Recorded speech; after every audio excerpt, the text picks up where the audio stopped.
Дүниежүзілік азаматтық қорғаныс күні шеңберінде 2022 жылдың 1 наурыз күні сағат 9:00-ден 12:00-ге дейін Қазақстан Республикасы бойынша азаматтық қорғаудың құлақтандыру жүйесін тексеру шарасы жоспарланған. Осыған орай барша Қазақстан Республикасының азаматтарына айтарымыз: құлақтандыру жүйесін тексеру соңғы уақытта әлемде болып жатқан геосаяси жағдайларға еш қатысы жоқ. Бұл табиғи және техногенді төтенше жағдайлар бола қалса, ел азаматтарының қауіпсіздігін қамтамасыз ету мақсатында жыл сайын өткізілетін шара. Дыбыстық сиренаны естіген бойда үрейге бой алдырудың қажеттілігі жоқ.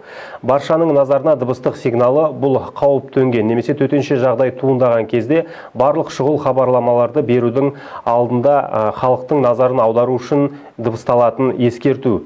Дыбыстық сигналды естіген кезде теледидар мен радио қабылдағыштарды қосу керек. Интернет ресурстарындағы және мобильді қосымшалардағы ақпараттарды туындаған жағдайға байланысты одан әрі қандай әрекет ету керектігі туралы нұсқаулықтар алу үшін оқып шығу керек.